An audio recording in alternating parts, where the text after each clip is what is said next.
Hey guys, Mochi Mochi here, and we're back to the Shadowcraft Altersphere Take 2 Draft Infographic. Now, looking at Shadowcraft as a whole, it's not as, I won't say deep as other crafts, because, there are definitely some cool mechanics underlying Shadow, but, the main thing I'm going at is just, necromancy and, just generating shadows. Shadows you generate from just your followers dying, just casting spells, amulets, those things popping, and all those generate shadows once they're cast or when they die. And then the things, you cash them in with necromancy, trigger it off, and then, you get freebie fanfare effects. And that's just the main gimmick of Shadow. Sure, you have burial right and just random reanimate stuff here and there, but those are sort of on the wayside and aren't too important. The main thing is just Shadow as a whole, just getting value off its necromancy. So it's definitely a good thing for Take Two. It makes Shadow definitely one of the easier crafts to sort of learn, because it's just a bunch of mid-range good stuff with freebie effects. Maybe you want to be more controlling in one draft format, or maybe you want to be more aggressive in another, or maybe you just want to stick to just good stuff mid-range, and all those definitely have their merits.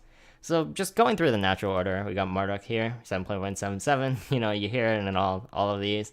Just your general, anti-follower clause is definitely detrimental for Shadow, that has maybe mid-range or more lower curve game plan for most of its low drops. And amulets aren't too much of a thing, and same thing with removal. Problem with these is they come down early. Maybe you have the hard removals for later. They have the luxury of drafting some pretty premium removals, and maybe you can play from hand, but it's definitely not the most consistent thing you can do, and it's probably not the most powerful thing you can be doing with definitely powerful or high drops in their curve. And just the fact that this can screw you over is more than enough reason to avoid this card. Speaking of a card you might want to avoid, Plague City. I've been pretty down on this card, but I've seen it work. It can sometimes do okay, but there's not too much that's sort of worse than it in terms of just consistency. It's just the awkwardness of just playing this card. If you're winning, you don't want to transform all your stuff into zombies. Sure, you might be able to just snowball from there. You trade your army of zombies that are on the board with the ones that they end up playing, and then you play more, and then you'll always be ahead. And then when the countdown's over, then you can start establishing actual mid-range threats or something, and that ends up being okay.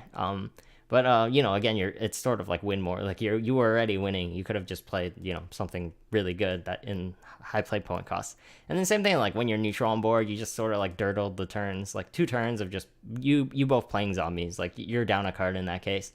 And then maybe you can make the transform work, get rid of random problematic last words, prime artifacts, stuff like that. But that's not really something that consistently comes out. And then when you're behind, it's got the problem of something like Mutagenic Bolt. Maybe you transform some massive boards into something more manageable. But then those zombies, it's 2 or 3, you're behind in this case when I say you're behind. And then they just go face, right? It's gonna be 2 or 3 zombies going face. You don't have all the premium AoEs to sort of deal with this deal with the zombies on board. So you're just playing for the most part vanilla stuff. Sure, random fanfare is still trigger, but you're just dealing zombies on zombies, and the opponent's ahead, so they're gonna still be ahead in terms of getting a bunch of chip damage on you or threatening lethal, stuff like that. But again, you can still definitely make it work with the countdown thing. I just don't consider there's no real ideal situation to play this, when you're ahead, when you're behind, or when you're neutral. It's just, it just so happens to come up sometimes where it ends up being decent. And I don't really like those kind of cards where you have to wait for ideal situations to come up. You have a bunch of good cards you can just draft, just play freebie on board, and then when you're ahead, when you're behind, and when you're neutral, those cards end up being pretty good, especially in the higher play point costs. So Jerry, same thing with the inconsistency thing. Early on, it's super risky, and then later on, you might have dupes of some cards that you want to draft a ton of, and then it just ends up being inconsistent, and 6.44 is definitely not good enough. So if you can get this effect off, definitely you can draft a singleton deck and end up just having a very potent card. But otherwise, it's just consistency issue of just avoiding to draft it if you can. So Sonata Silence, your 1 play point insight. So you can, for the most part, you can use this as an insight, just definitely avoid just getting it off some last words that you have, or some potentially beneficial effect. And for the most part, you just use it on something that's vanilla on board after it fanfares, or just randomly vanilla on board. And then, you can just use it as an insight. And then as a bonus, it's got the enhanced 4 tacked onto it, which is an AoE aura that silences the entire enemy board and also your board. So you can definitely make some cool things work with it. And again, gets rid of problematic last words, some random aura effects that might be problematic on the opponent's side. But then, again, mostly you're just using it for this, and it's like fine as just, you know, a draftable one play point insight at the higher picks, and, you know, it cycles itself. It, for the most part, it's not detrimental. Maybe you can make this work for you somehow. And then, you know, definitely just a freebie enhance 4 for some random rare cases where this ends up being like super good. Again, some cool things you can do with it. It's not a high priority pick because it's basically just an insight, and you're just picking it as just a insight card draw. So Lord Deathskull, he's got the problem of like the last words being like awkward, right? Like he evos, he gives it a zombie, that's nice and all. But if you're like going a neutral on board, and for the most part this is sort of like an early game drop, then your opponents are trading into your stuff anyway. Like you guys are trading pretty evenly, and then if this ends up being the last thing on board, then this thing can't like give the inherited last words to something else. And that's like a main problem because you know, for the most part, like you don't have like too many ways to like snowball the board. You're just like playing fair stuff on board. Sure, maybe you have like a bunch of like random stuff that also last words to like spawn more, and then you can end up getting the combo off.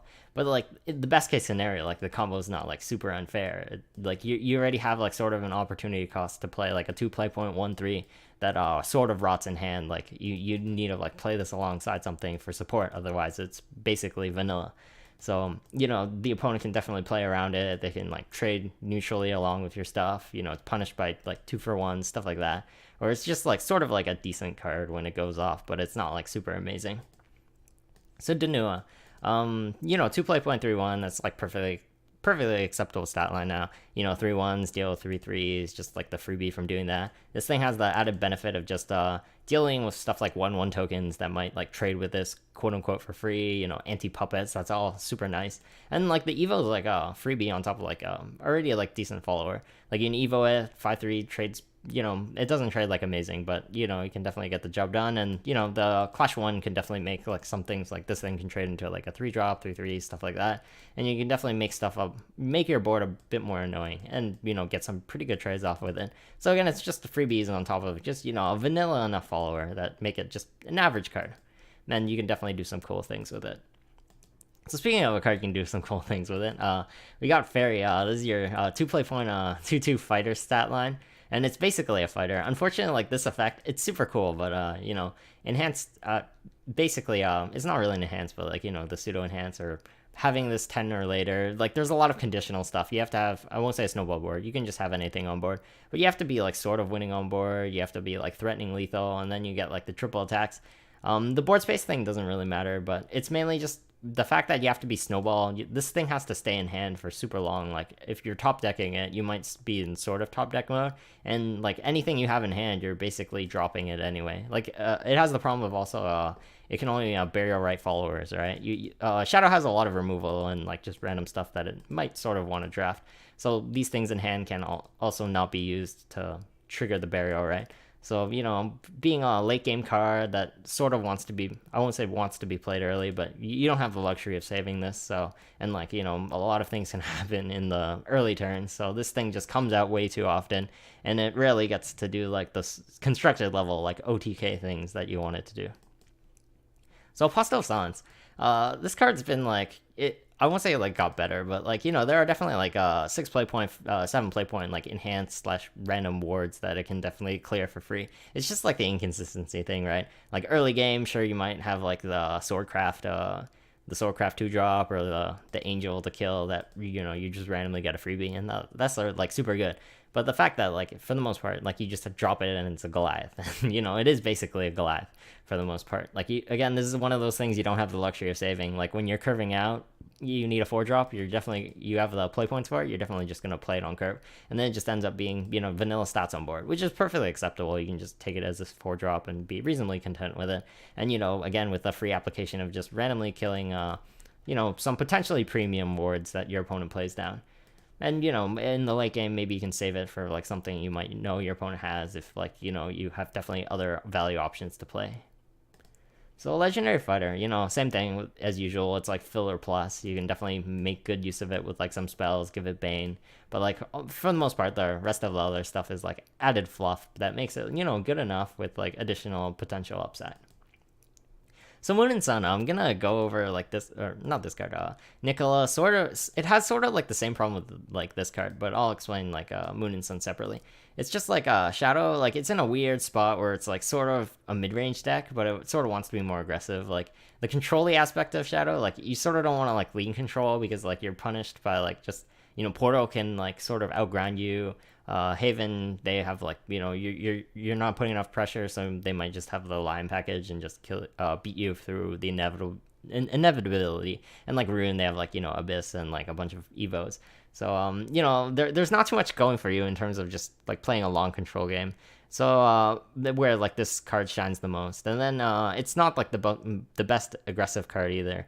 Like because like Tsukiyomi is the ideal for being aggro, but when you're being aggro and you're playing a 3-1, sometimes that punishes you enough. And again, I don't consider the enhanced 7 like something like super amazing nowadays.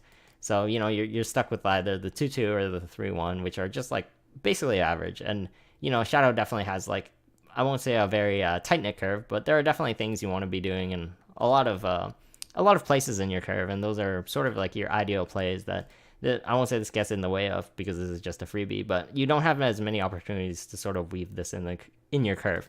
Similar to this card, which I guess I'll go over like separately after Grimoire. So Grimoire, this card's been jumping around. Like I won't say jumping around because like it was sort of like lower initially, and I do think it like has warrant to like being lower because like this enhanced 7, you can think of it as like the Archangel Reina effect, right? You have to have a snowball board, and like those things don't happen as much in like constructed. Sure, there's like random stuff with like last words or pseudo last words that you can get like reanimates and stuff that generates followers for you. But in your general good stuff shadow decks, like you could just be like curving out with just standard cards that when they die they're dead. So you have to have like combos with it. This is like the standard combo in constructed, right? Mischievous Spirit, which isn't really a good pick, into Grimoire, and then you get like multi free evos. The best way to use it in a sense is just one play point, one more, and you can just weave it in curve with like something random that you just evo on the evo turns.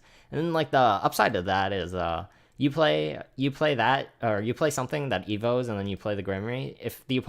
If you're neutral on board and your opponent just has like fair like 1-for-1 removal, or just straight out like vanilla evos or something, then they kill the thing that you evoed, and then the Grimoire stays.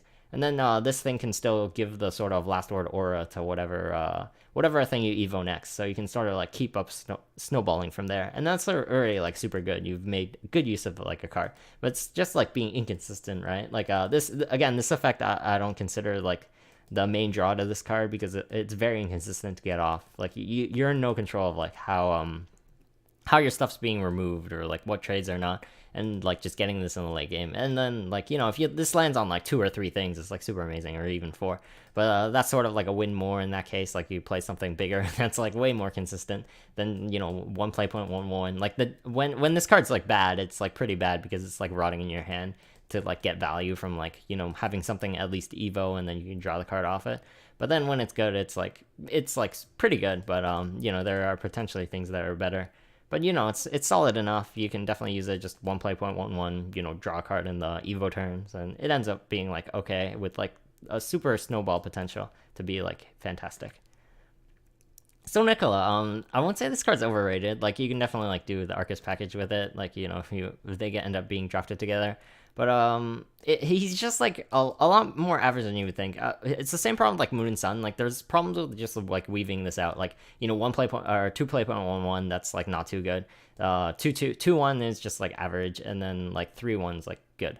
But then like you're going through those like cycles of it, and then you don't get the forbidden art until the very end. Sure, you can like do it on the evo turns, like maybe you can trade it 3-3 and efficiently, and they get the forbidden art after. But then still you have to play the 4-1 that downgrades itself after, and then you're stuck with a 1-1 after. So you eliminate basically a ton of pressure that from just playing a 2 play point 1-1. Sure, it draws you like the forbidden art, but it's the same problem with what's the card? Deathly Tyrant or whatever. Like, not the fact that, I have to draft the card, but just getting 20 shadows is super hard for Shadowcraft, just because you have a lot of cards that are just, they force you to be necromancy hungry. They just take all your shadows or take a bunch of your shadows. And, you'll play 1, 2, 3 plus of those cards in your games. And then, it's very hard to have even like, 10, 12 shadows by the end of the game. So even though Nicola sort of like fuels that, for the most part, this is going to be stuck as just a damage spell that's sort of overcosted. But you know, it can end up being like okay, and you know, it's definitely sort of like an infinite value game like engine that ends up being like definitely decent enough. Like you can definitely bump it up. In like Arcus decks, it's definitely in the upper echelon of cards. But you know, in the general case, I feel like it just impedes your curve too much. Like you can definitely do some cool things with it. And again, more of a playstyle thing. Like if you're more control-y or more in the value game, you can definitely go for it. But if you're trying to be more aggressive or like mid-range aggressive, then I don't think this is like the sort of like best thing you can take with like a bunch of good like mid-range tools to take over it, in my opinion. Especially in like the 2-drop, it's definitely not like super amazing as just sort of like in your early curves where it can definitely mess you up because you played a 2 play point 1/1. So Everdark Strix, it has the same problem with like the sword cards that sort of like screw you up. Sometimes you have like just 1 or 2 really good shadow cards in your hand that you really want to be saving, and then you play this card and it forces you to discard it with the barrier right clause. But you know, this is a freebie. You don't really care for it. You know, barrier right, restore 1 defense. In the past, you could maybe like get a bunch of like barrier rights off and maybe heal for like 1, 2, or 3.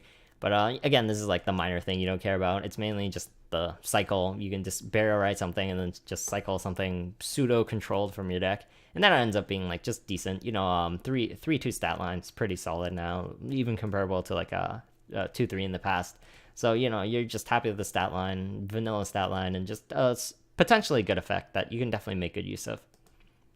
Again, like, you know, filtering your junk or just some random things that you might not potentially want in the early to mid game. Even in the late game, you can like filter a 2-drop and, you know, potentially draw like a late game bomb or something.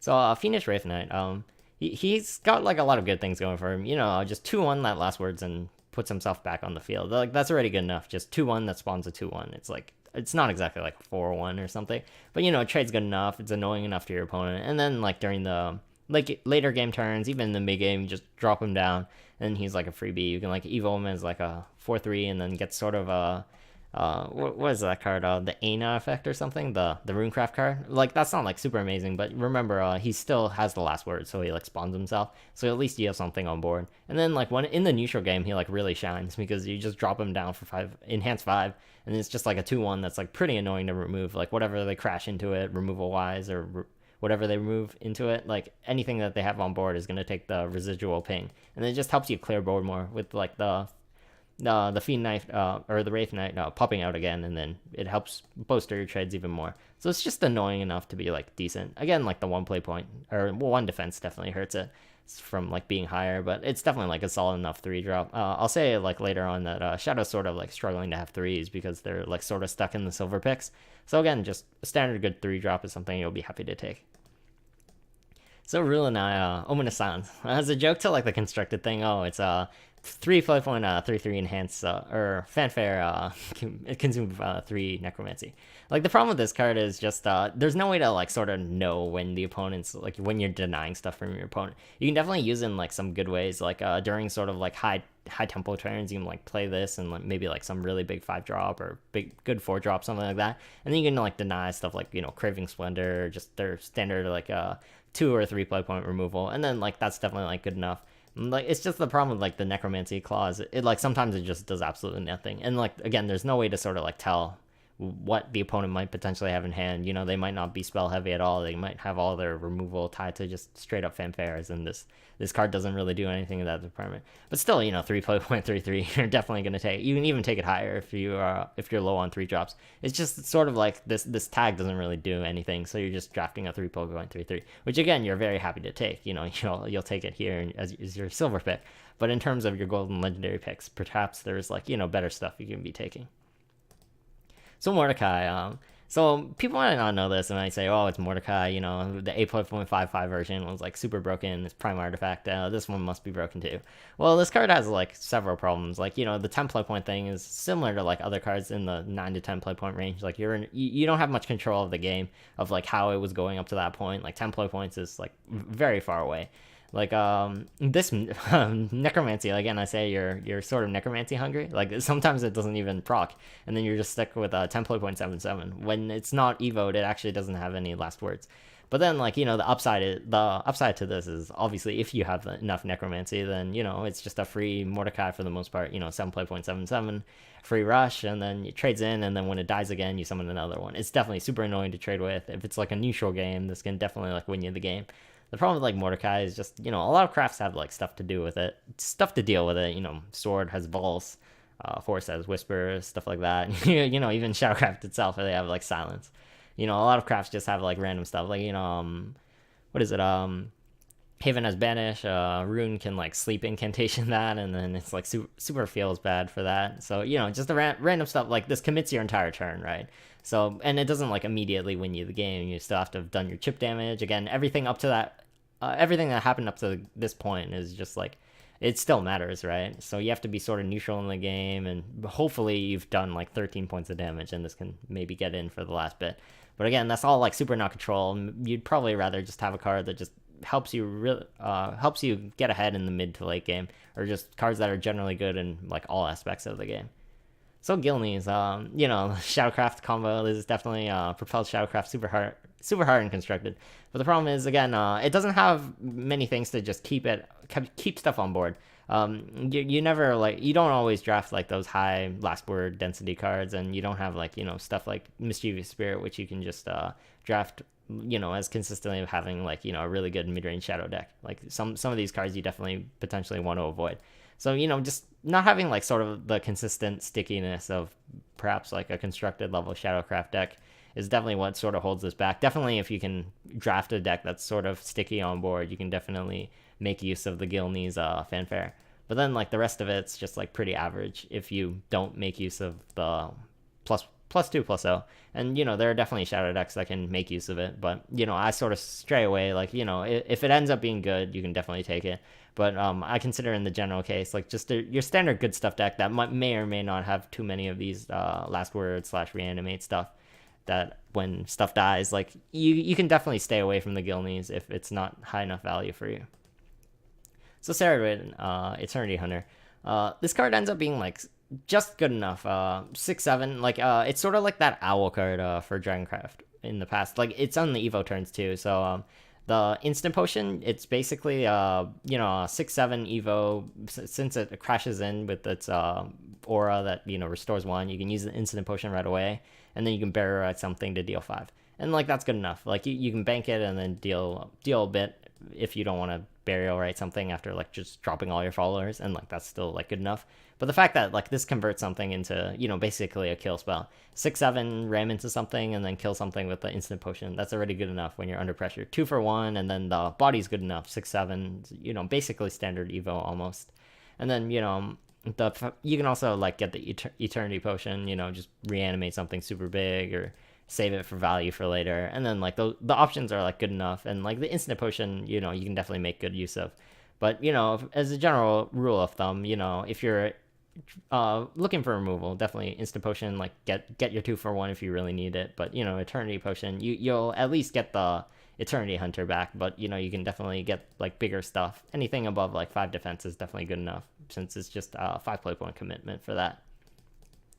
So Charon, so you got to be really careful with this card because it rewards you for having 5 play point cards in your deck. There are definitely like some really good 5 play point cards in Shadow to draft, but sometimes you can run out. Sometimes in rare drafts, like you don't get like many / any at all. Like again, you'll definitely get like 1 or 2.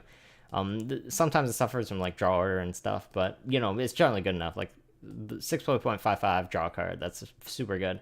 The problem is like the Evo. Sometimes the Evo doesn't work, like because it costs necromancy too. Like you might have a necromancy in the mid game and this ends up being dead. So then it's a 6.55 on Evo, so it doesn't actually get full stats on Evo. So you need to make good use of it. Something some people might not know is you get a discount on something that's not the thing you drew. So you can like discount something like maybe super high in play point cost if it like shows up in like a late game situation. Or you can like discount something else, and then you can even discount like something random in hand that if you don't like fetch something from the deck. So it ends up being like decent enough with just this, and then just try not to get this to screw you over. It's definitely strong enough, and you can even like bump it higher if you guarantee your 5 drops, and this guarantee that this won't screw you over. But sometimes it screws you over enough that you can warrant sort of placing it down. So Fickle Resurrector, this card is like really weird because like on face value it's just 7.55. It's like inconsistent, but like this thing's almost like I won't say like Abyss Summoner stats, but like it's close to doing like similar things you want. Like it doesn't evo for it doesn't evo for stats, but it gives you a split body evo. Like you play something down, the heal's definitely very good. 5/5 heal or 2/4 war that evos is it. They both trade really strongly. And then you have like two things on board, split board, and then more pressure. Like the heals are like super good. Like this card actually is like super strong, similar because it spawns the same things. Like the heals like mid game, like it's like starting the game with like 25 life. Like it like denies aggro really hard, and just random value, getting random ward, whatever you need. And like sometimes this ends up not triggering, so like it ends up being like not too good. So you can definitely like bump it down as like a preference thing. But I found it like it just ends up being like solid enough. Like yeah, it's got sort of like the Megalorca thing where you can sort of do this, but like that's just like just a fun thing to think about. Definitely just having this as standalone, just decent enough like necromancy value. 5/5 spawn a split body. Like even when the evos are burned, it ends up being like decent enough.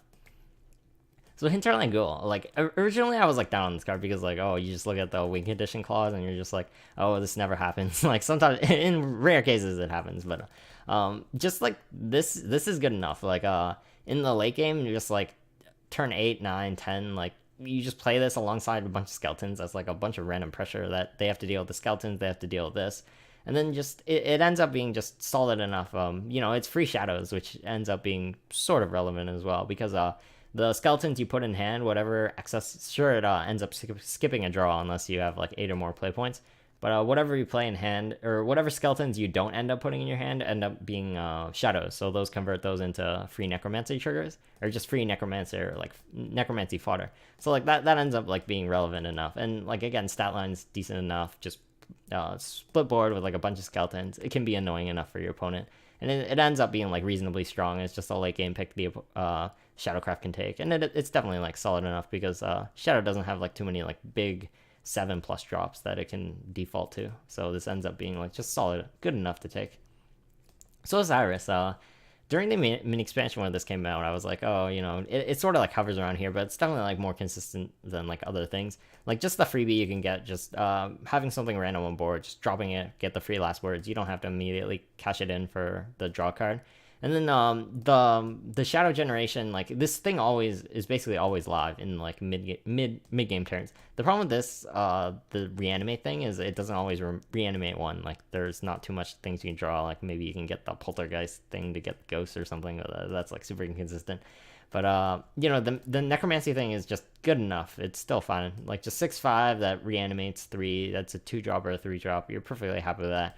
It's like a super annoying version of like what's that card called?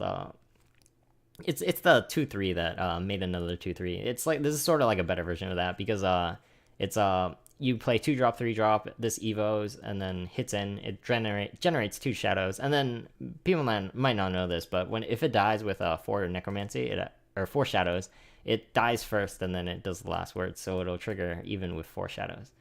So that's again like just freebie in terms of its consistency wise. It basically always goes off. Except for in like in the late game where it doesn't have evos, then it's sort of like vanilla. But it ends up being like you can definitely make use of the draw and stuff. Just a good mid-range body is good enough. But it sort of falls off in the late game, which is unfortunate.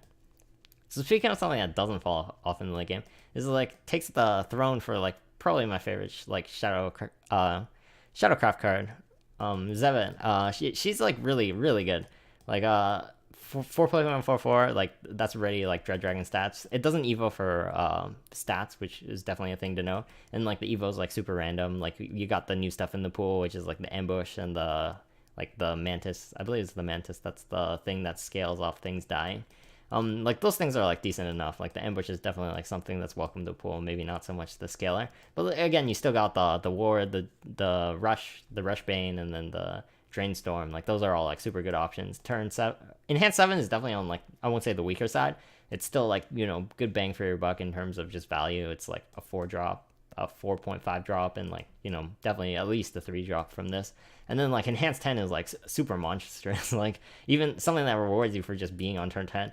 Like you drop this down and it's like a huge pile of stats with like pretty much almost guaranteed interaction. You can definitely like roll the same thing multiple times and end up with like a bunch of vanilla stuff like that ends up not being good, like maybe like the mantis or like, you know, wards when you don't want them. But like, you know, for the most part, you'll get like some interaction in terms of like storms or bane rushes, stuff like that. That it all ends up being like super good. It's above average stats, and like the total stats you get from this thing is like completely ridiculous. And the fact that it's like live in all aspects of the game, even like turn 7 where it's quote unquote not that good, you might end up having an evo, and then that like ends up scaling like pretty well in that case as like a turn 7 evo spawn 2 things that end up being very strong statted. So speaking of something that's strong statted, we'll move on to Cerberus. Hound of Hades. Yeah, this thing's like super good. It does everything like you want in like sort of the Take-Two format, which is why this is like the channel mascot. So yeah, you summon like both the right paw and the left paw. These things are like great. Just, you know, free heal, free damage to the opponent's face. Just like freebies from that. They trade like reasonably well, like token followers that, you know, more attack, more defense, and then like the freebie you get on Evo is like very good. It basically guarantees your like turn 6, even like turn 7, like it's like super safe. Like whatever they trade into your stuff, they're gonna be able to ping them away, and then for the most part, those pings alongside even like something like a Manifest Malice that basically secures you into like your turn 7 or 8, and for the most part, you're gonna be, I won't say snowballed from there on, but you'll be at least neutral or ahead, and then you can like snowball advantage from that. And just like so much like is packed into like this one package, like split bodies, like free evo value that's on a standard value. Like this thing trades like decent enough, and you'll definitely be having like very easy trades from then on. And just like the free pressure from that you alleviate from yourself in terms of like dealing with aggro or even pressuring like value decks, like all that wrapped together is definitely everything that Shadow wants. So Crow, some people that I won't say might not realize this because, you know, the best thing to take is definitely the Infernal Crown. But this thing's basically a canyon. It draws you the Canyon of the Dragon because this thing's a 6-drop that's a 5/5 by default. Like when you're curving out naturally in like the mid game, this will be your 6-drop. So if you curve out and this ends up evoing, and then your opponent has to like trade in not as efficiently, maybe after you use a hard removal and then play a 3-drop, 4-drop, you're pretty safe, so you can just drop the Infernal Crown. And then the Infernal Crown, like we don't have like the magical Shadowcraft 12 playpoint card yet, but you know, maybe it'll happen. But for the most part, you'll get a 5-drop, or you'll get a 5/5 back, a 5/5 back, and a 5/5 back. That's a Canyon of the Dragon over 3 turns. So that's basically all you can ask for. Like it might, I won't say it might even be better than like having like a base canyon, but it definitely does some things better than that. Just having a guaranteed 6-drop, you just drop it down. You know, it evo's decent enough. Like 5/5 is basically a 5/6, and then, you know, 7x is good enough to like pressure a lot. Your opponent definitely has to remove it, and hopefully if they can remove it, if they can't remove it very efficiently, you have a safe quote unquote canyon drop. And like, you know, as added bonus, like in the late game, if you need to interact with something, or, you know, you might have lethal set up, or just random like ghost stuff that you might be doing, then maybe you can get the Descent into Madness. It's a +4/+0 buff, like no matter what, and then you can get the rush onto it on like, you know, the off chance that you have to like randomly trade something when you're being pressured out a lot. So even like both options are like super premium. You get the Canyon or like the panic button / lethal machine and Descent into Madness. So like all those things are like super good, all tied into like, you know, a 6-drop, which is something Shadow definitely appreciates. So Arcus, this thing like switched in like the invisible list, no one saw it. Because like Shadow reached a point where it had enough value like to just like stay alive in the mid game, where you just want like some like inevitability, like, and this is like one of the best things you can do in terms of inevitability. It just converts all your like small stuff. Like you got the combo of the bro families where it converts all of them, but you get like just so much inevitability with this. It converts all your low drops into just free pings. You can ping off your opponent's board like indefinitely. You got like the super combo with this, but that, you know, that's not too irrelevant. You know, just any sort of Shadow deck that just has a bunch of 2-drops, a bunch of 3-drops, which for the most part you're going to be drafting those in basically all your Shadow drafts. You'll just have them, enough of them. It even works with neutrals, which is like a great thing. And you get free pings forever, free reach forever. Just getting a guy to like 10, and you know, your ghosts over a few turns, just mid-range followers. You can remove stuff. Just all that is just a complete package as like a late game finisher. And like the stat line is definitely decent enough. 7 play point, 6/6. You know, big stat follower with like a very good finishing fanfare leader effect. So Corpsing Fafnir. This card, it's like the original Fafnir, but like better, obviously, because this thing's sort of like the Druncraft Rafter, which is funny because obviously stealing Fafnir from the craft. But yeah, 9 play point, like it wipes board more efficiently than this. Like sure, you might end up wiping your own board, but this wiped your own board anyway for the most part. But yeah, it's like just super efficient at what it does. Like for the most part, you'll have at least 3, 4 necromancy, and then this thing scales based on what's the most threatening thing on the opponent's board. For the most part, it's gonna wipe everything on your opponent's board and consume, but most of your necromancy. But you're perfectly fine with that. 8/6 is super beefy stats, and if you can bait out removal, or if you somehow your opponent doesn't have it, like this thing crashes in over 1 turn, 2 turns, like it's definitely enough to like secure your lethals. And like it's a super big body, like it's not like 6/6, 7/7 where you can chain removal and a bunch of low drops. Like this thing definitely it trades like crazy well, and then it lives a bunch of stuff that some other things might not live. So again, same thing with these neutrals. I'll just go over them quickly in case I'm going over time. Yeah, Altar Plane's like solid, enough. Like you need like 7 drops in terms of like the mid-range game. Like Shadow is definitely lacking in the big follower department, so you can just take this and you'll be super happy with it. Same thing with Proto and Prince. This thing gets a bump in Shadow because again, these things sort of do similar things where if you can bait out the removal, you can just drop it. Shadow's not very good at, like, I won't say closing out games, but they have a like fairly decent grind game. So like just having something that just pushes you over the top, and you can clear your board, your opponent's snowball, stuff like that, and eventually the opponents run out of removal, and like big finishers like these can definitely do the job done. Same thing with Prince. Shadow's not very good at closing out games or just threatening aggro, so having something that pushes you over the top in the value game, you definitely have like a very safe Prince drop. You have enough value to sort of get there safely, so Prince is definitely a very good pick in Shadow. So onto the silver picks. So Poltergeist, this is sort of like weird as like, the voice of resentment that, is definitely a lot worse. Just 3 play points, 2 ghosts. That's like decent enough. Like, it trades decent enough, but as a trade-off to, getting the free enhance 8 from Voice of Resentment, yeah, this thing's not that good. Just the free giving your ghosts and like, random stuff like the anti-banish clause, like, that's basically never gonna matter in terms of like giving your other things that. The fact that this gives you 3 shadows is basically irrelevant. This gave you 1 shadow anyway, so going from 1 to 3 for the extra enhance, like sure, if you have the floating play point, you definitely go for it, but in most other cases, like it doesn't really matter, and the upside isn't really a big deal. So just 3 play points, 2 ghosts, it's just average. You can definitely go face with them, you can do a bunch of trades with them, so it's just average in that sense. So the 8 drops, they're sort of similar. Like they do different things, but they're very similar in like what you want them to do. Like this thing, for the most part, it'll be 3/3/3s because of the buffs, and then you can like have a snowball board and you can do some cool things. You can get lethals from it. Just you have a bunch of random stuff on board. You don't care about what you spawn. You just get +2/+2 to all your followers, and that ends up being good enough if you're like super snowballed, and then build a board from nothing. And this thing's sort of like the owl bear kind of thing, where you hide and you hope your opponent doesn't have the hard removal for it. And as a bonus, it's like the barrier right that gives you stuff. And then, you can always accelerate it out as like a Trial of Light, on the off chance that you have floating play points and you don't feel like this will live safely, or you need the card right away. It's just the problem with like these things, like they have like split issues, but you definitely don't want too many of them because, it's late in the game. You don't want too many of these sort of like, I won't say do nothing finishers, but just sort of like late game fatties or late game giant stuff. So this one does it in a split board way, and this one does it as a single follower with additional value, of course. And the ambush is definitely good enough. So again, it's mainly just a personal preference kind of thing, just not drafting too many of these. Like 1 or 2 of these is definitely more than enough.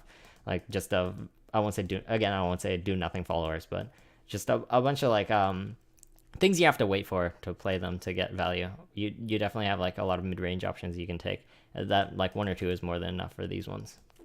So White Knight, this thing I won't say is underrated. Like I initially underrated it because like it ended up being like super strong. Just on enhanced 6, like it you can like summon either of these, so it's flexibility on choices. It doesn't have the shadow or the necromancy penalty of this card.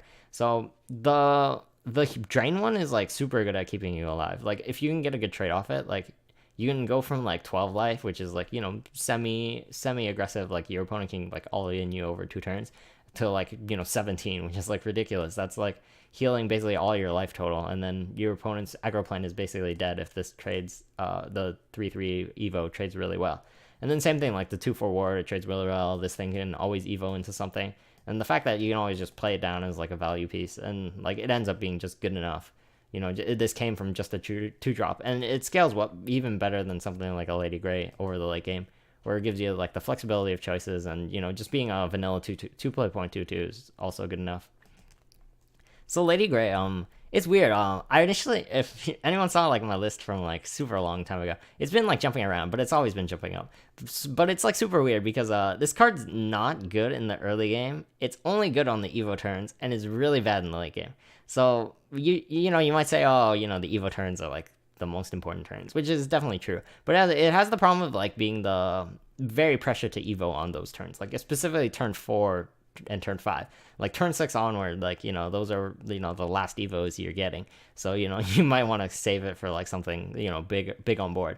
Again, sometimes you might have like a high removal density draft where you can like remove a bunch of stuff and get like the super, you know, floral fence, or like reanimate something big. The problem with this is just, you know, your curves are like super awkward with this card.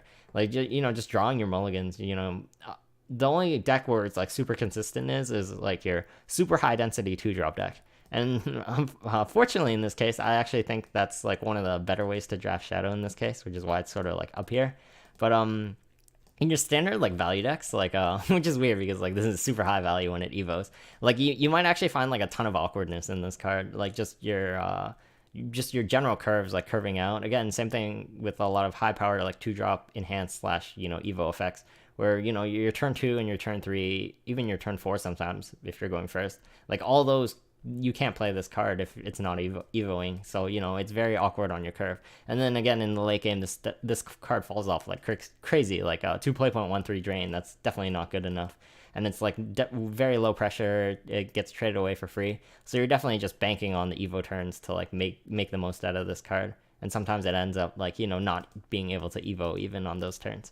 But, you know, again, the power level is definitely up there. You know, I like that this card ends up being like sort of a high risk, high reward card in like in shadow drafts, you know, unlike in constructed where this ends up being basically a freebie in again, your high density 2-drop decks where it basically doesn't matter. You always get the guaranteed sort of Lady Grey Evo.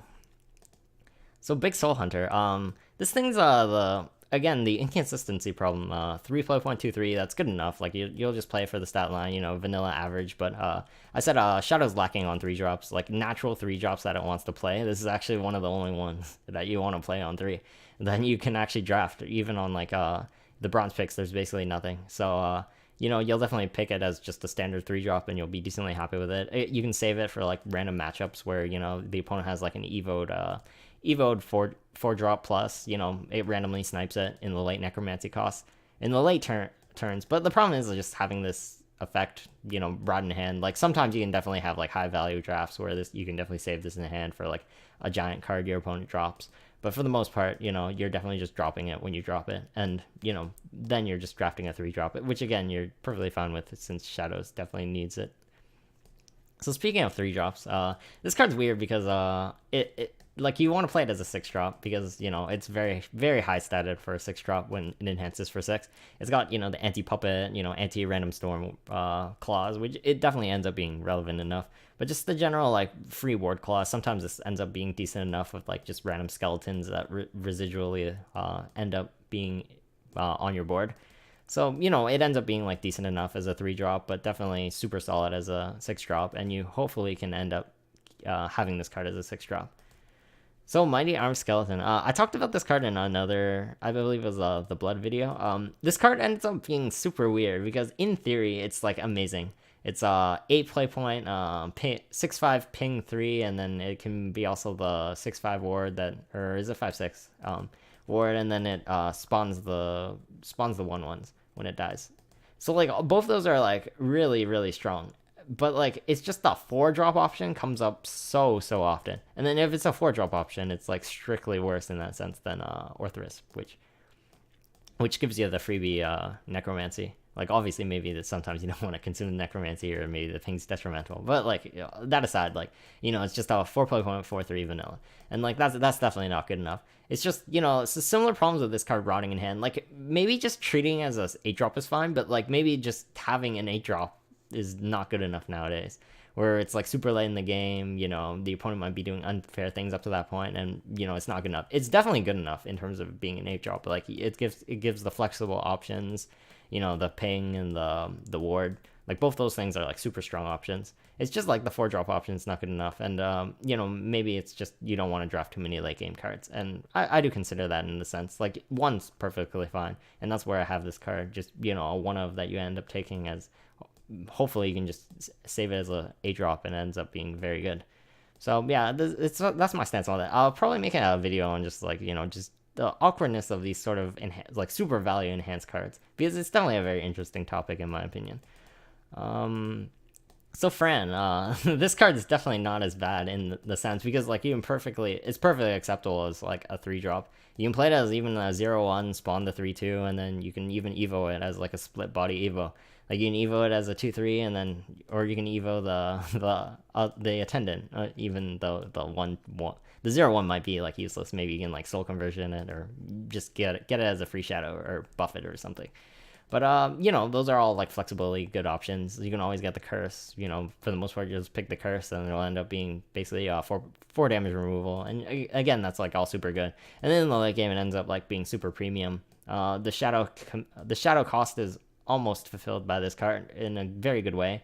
When you kill the Fran with the curse itself, then that's 2 shadows already, and then the attendant for the most part will be able to rush out, and 5/4 rush is definitely solid enough, especially when you pinged away something with the curse. So you trade into something that's you traded for something that's already one thing killed for free, and then something else killed for free, and then your attendant lives. So that's definitely a lot of pressure you can have on turn 7. And especially like clearing wise, so it's like definitely a high value piece that's good in all aspects of the game, just early game and late game. You're definitely very happy to pick this card up. So speaking of a card you're happy to pick up, the Pumpkinhead. It's just freebie. Like, again, you'll pick this stat. Like, sure, obviously like this is sort of lower in a sense because it's in your high rarity picks. But you're very happy to take this card. 3.3/3, no downside, upside on your turn. You just drop it down. You crash into stuff, free ghost, and then you can trade into something else after. Evo 5/5. All vanilla statted with like above average in the current sense. So you're very happy to just take an above average 3-drop, especially just the 3-drop in general. That's good because Shadow's lacking in 3-drops. So the Warden, this card sort of like, I won't say it sort of deserves to be here, because there's always like the inconsistency with this card. The barrier I can miss, or it can be not as good. But it's just a random off chance that, I won't say off chance because, it happens a lot more often than you think. Just sniping like the singleton Evo, like it saves you an Evo, which is like super high value. You can win a game just off converting. You can convert like any 2-drop, which you might end up, for most part, in a lot of your drafts with like a ton of 2-drops to also like make up for the fact that you might not have a lot of 3-drops. Like, you can just turn a 2-drop into like hard removal, and then you remove their Evo threat, and then you can just hold off on Evoing for the turn, and that can just win you the game. Like, you just played a 4-drop that killed their giant follower, and then it's pressure on board. The opponent has to like deal with this 2/3. They can't just, well, they can always just like drop something vanilla 5 on board or something later. But again, that's like less pressure for you, and the fact that this burial right can randomly kill some huge things, or just end up being decent enough. Like, in the mid game, you can just always evo this 4/5 trades with a lot of things, and then the barrier right, you can pseudo control it or make it decent enough where it doesn't really matter what it hits. So it ends up being just sort of decent enough. Definitely in sort of like the lower inconsistent side of this sort of like premium picks, but it's definitely good enough in my opinion. So Orthrus, as a joke, the better version of this card. 4.43, decent enough stat line, vanilla enough. And then Evo's fine, and then just the free fanfare. This shadow condition is like super low relative to like just Shadowcraft followers. You can get this even on like, the natural curve, like if you have like something like Spartoy or like 1-drops. Just 2-drop into 3-drop into this. Like, for the most part, you'll definitely save it if you don't have this, or you don't have a good target for it. But just freebie ping, like you can get rid of something mid game and just drop this down. It's really good pressure, and the opponent evos into this pretty hardly if they don't have like a rack 'em or something. So definitely a very high premium card. You'll be very, very happy to take. So neutral wise, Mischievous Spirit, I guess I have to explain this one sort of in depth. It's just the problem with being a 1/1. Like, if you are an aggro deck, you can definitely like take it higher, and you should definitely consider it higher because it has like a very good like applications. Just being 1.11 with like decent scaling later. The problem with it is just for if you are being a value deck, which I'm not saying all decks are. Like, I would strongly consider being like an aggro deck in Shadow, especially for a lot of your drafts. But the problem is, like, if you're a value deck, this card just rots a lot in hand. Like, it loses you a lot of games just being in your hand. Like, sure, it can be, like, your pseudo Elfchild May. Like, the Necromancy condition doesn't really matter. It's just, sort of being in your hand. Like, you can't really make good use of it if you're just weaving it out on curve as just a 1-drop because you're trying to be a value deck in the value deck sense. So it's just in a lot of those cases that ends up being just not very good if you can't like find ways to abuse it as just summon a ghost with like some conditional stuff. I consider it just sort of not too good if you can't make good use of it in an aggro deck.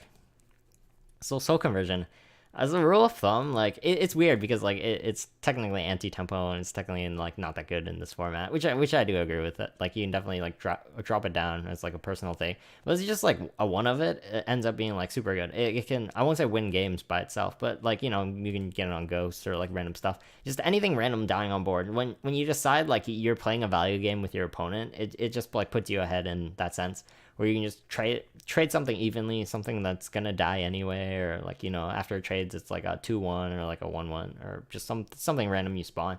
You can definitely get like a lot of value off like the draws you get. Digs you deep into your deck, looks for your power cards. Just always as a one of, in my opinion, is like something you can definitely like rely on as a one of in your decks, and you'll be decently happy with just having in your deck, especially like in Shadow, which doesn't have any like innate like super high value like card draw that it has on bodies. So you're relying on choose cards and stuff like that. Just having just a basic card draw is definitely very good. So Orator of Bones, it's just weird. 2-play.11 that spawns a 1/1. It's got problems with trading. You need to curve out well. For the most part, if the opponent has like 2-drop into like 2/3-drop, they can trade with it super well, and then it can definitely screw up your early game if the opponent gets like a freebie trade off this, like pings into like 2-drop trades. A bunch of stuff just trades into it badly. It's got the benefit of just making you sort of sticky on board to like play against AoE or benefit you for like having stuff on board. But for the most part, like in your average decks, it ends up being just like not too amazing. It's got a very good boon of like evoing very well. You can go 2-drop into 2-drop evo this. If this trades like without dying, then it's like super annoying for your opponent to deal with. But otherwise, it ends up being like average to maybe not even that good. So as a joke, this is like the first silence card. 2-play.22. It's got the silence clause. This lets Shadow like deal with like primes and just Barbarossas in the past. But like it's pretty expensive. It ends up being like okay as just a freebie necromancy fanfare, and that like sometimes ends up cleansing some really annoying effect from your opponent, and like it's okay enough. But you just pick it as a 2-drop, and you have like definitely other 2-drops to pick over it, and you're just fine with it as a one of. Maybe sometimes you can save it in like the portal matchup to like deal with a prime artifact or something.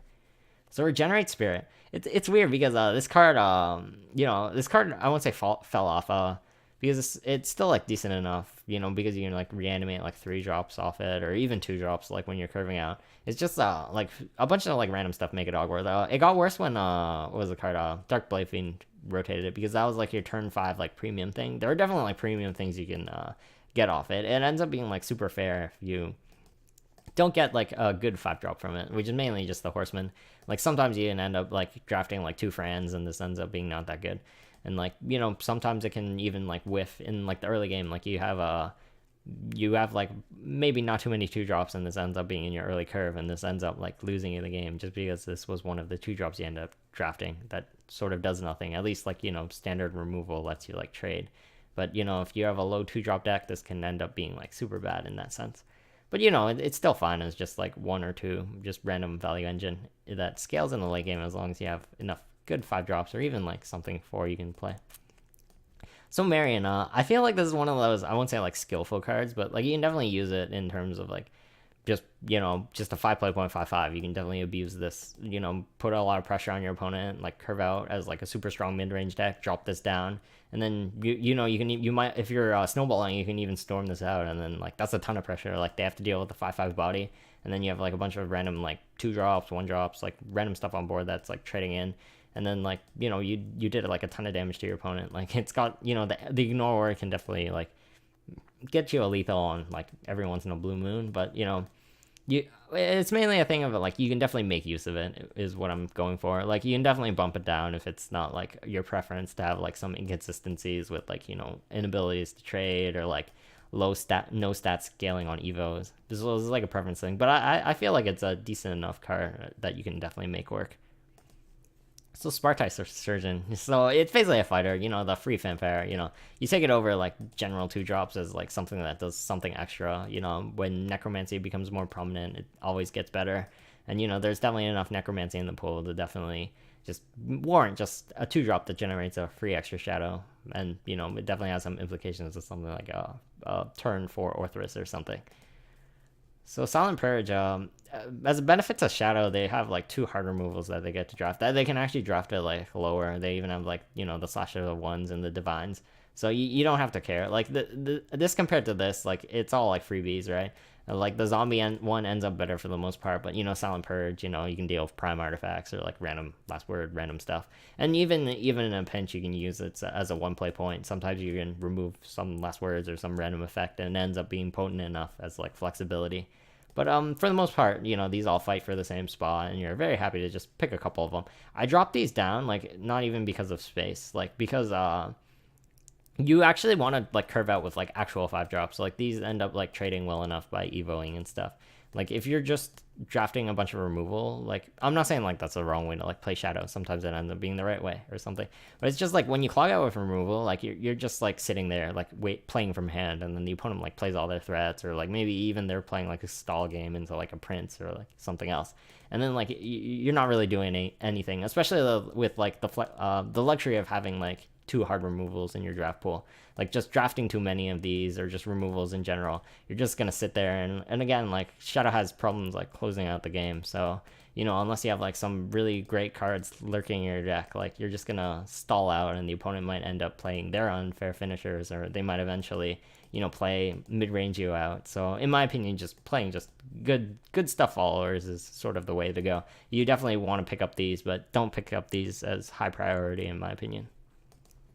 So Servant of Silence, I think I'm gonna go overtime a bit, so maybe I'll just skip the neutrals or go over them like super fast. So Servant of Silence, standard 2 play point, 2/2. You're very happy to pick it, and it's got the bonus. It's got the silence clause that some of the other silence cards have, and just freebie, decent enough stats. 6 play point, 5/5 is good enough. The free silence clause ends up helping you every once in a while, and it's a freebie on top of a 2-drop. You can always play it as a 2-drop, so it's definitely a very decent 2-drop to pick. Definitely over like these ones in terms of its usefulness, since this ends up being basically as much utility as this, and they're all basically vanilla 2s in that sense. So Undying Resentment, unfortunately this card sort of like, I won't say got power creep by this. It's a similar problem with like some other crafts, like removals just basically being, I won't say better, but sort of like covering a wider range. Like this thing lets you do like more chip damage. It splits up the removal in such a good way where it ends up being a ping 3, and then you can always ping 1, you can go face, stuff like that. And the problem with this card is 2 play point, or deal 2, deal 3, deal 4. It's very similar. It's definitely like useful. You can definitely make cases for it where the ping 4 ends up being super relevant. It's cheap, it's very cheap, like 2 play points, and the necromancy is basically free since it pays for half of itself once you play it. So you can definitely like pick it up, but it's definitely your like backup copies of this card, which you're definitely looking for more. So Casket, when I initially saw it, I was like, oh, it's sort of like the rune card, it's not that good. But this card ended up being like super good. It's just really good on like the Evo turns. You can like drop it alongside something, just have something live alongside it, even though like your opponent can like flexibly trade into it. And like if anything sticks, like in the mid game, it's like really strong. Just 6/6 worth of stats on split body. Like for the most part, you're gonna pick the Resurrection, where it gives you the 2/2 and the 4/4 zombie. the 4/4 Lich, and then like they trade really well, and then like it's very easy to activate it since it's not like conditional in the sense of like the rune where it's conditional on your opponent. You can just like trade something in, or you can even have like your opponent kill something for you, and then it ends up triggering, and then that's a lot of bodies on board, and that ends up being like strong enough, and then every once in a while you can get the treasure to be good. But for the most part, like just free bodies on board on turn 5. It's even like sort of better than this card, even though this card has Bane, because like this stat line is fragile, which I guess I'll just transition to this card. Yeah, this stat line's like fragile. Even like this last words, it doesn't really matter. The stat line's sort of fragile. It like dies to ping. Like whenever it trades into anything that's like a 3/4 or something, it just dies to a ping or like some 3 damage 2 play point spell after, and it ends up being like average. Like, it's definitely like strong, but like it's definitely like not super amazing. So Call of Void, I sort of went over this. Not pick your poison. Like pick the good things you want. Like just hard removal with a bonus. You're very happy with. This one ends up being like super good. Just 2/2 that kills something. Very very strong. Buffalo Bones. And this is your quote unquote best 2-drop in terms of like the bronze picks, because turn 4 sack turn, you just drop it down, freebie skeletons after, like barring like random banish, like it's super super strong. Just having stuff to chip in after, the skeletons can go face, they can help you trade with stuff after if you need to, and it's just like all super flexible, and there's like basically no opportunity cost, just 2 play point 2/2. You're very very happy to pick it.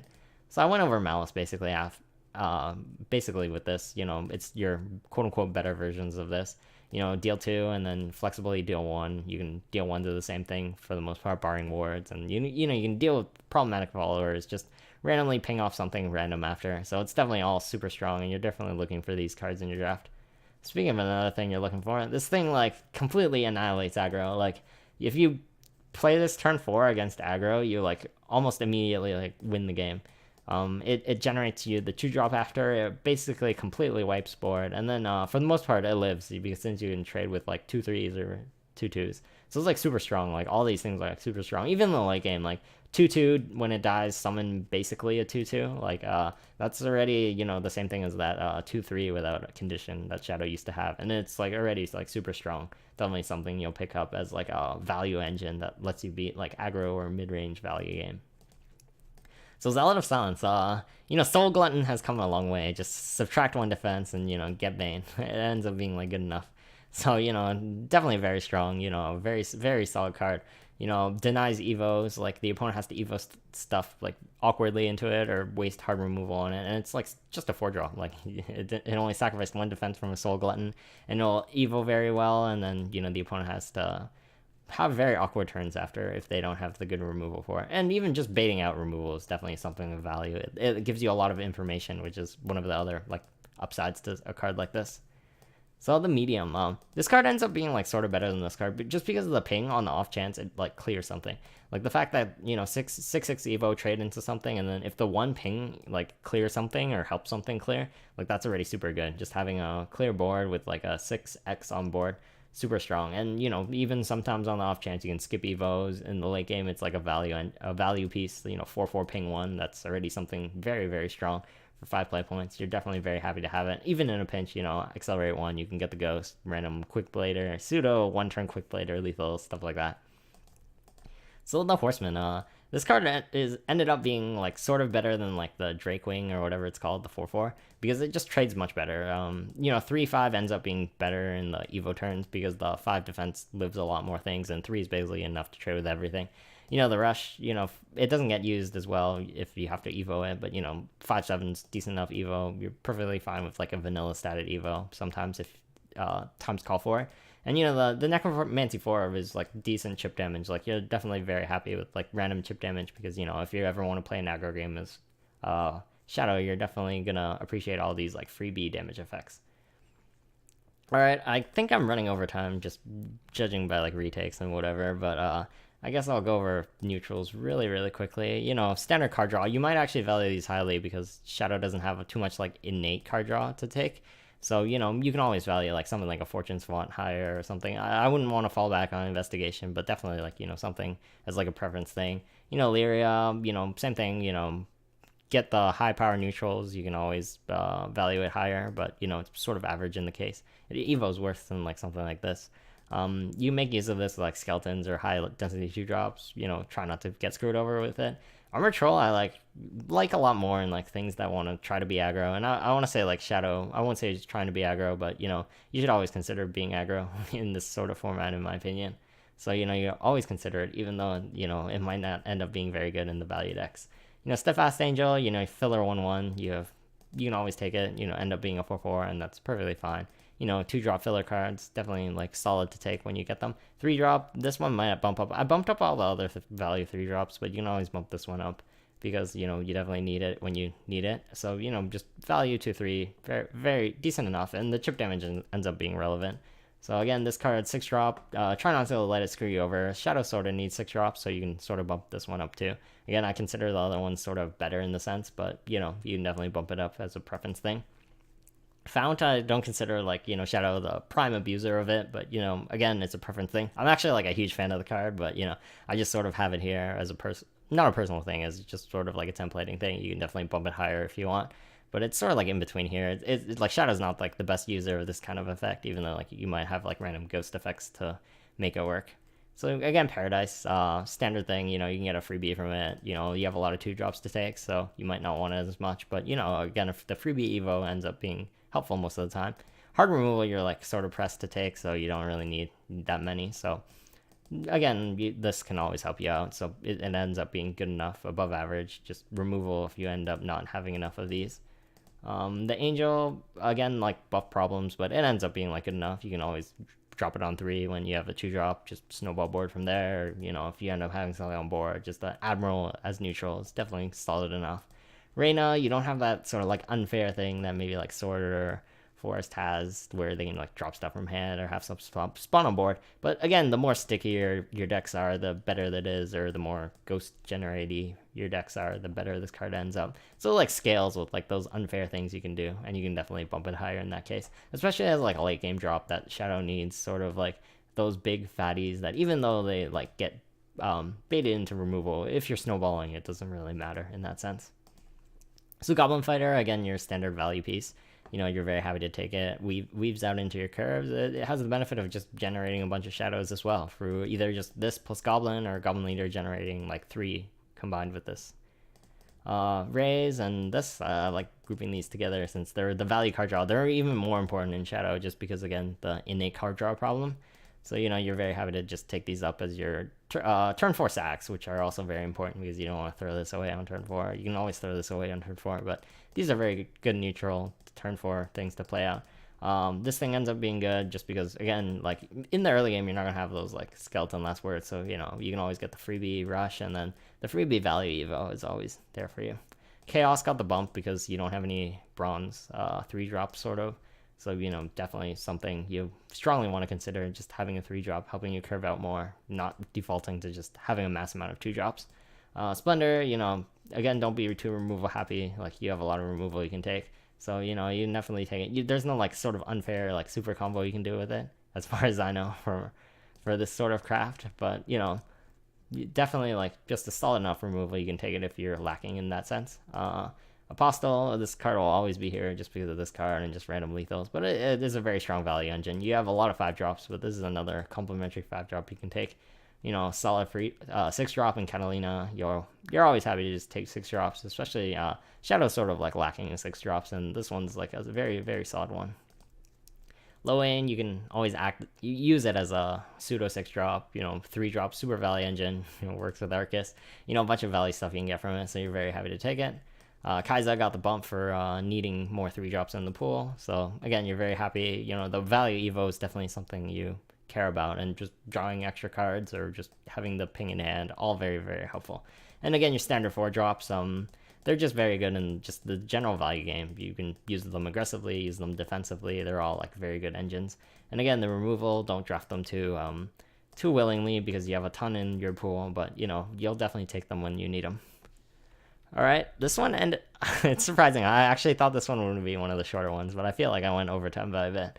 Well, I guess that's it for the Shadowcraft one. I guess I'll see you on the Portal one, and yeah, have a good day today, guys.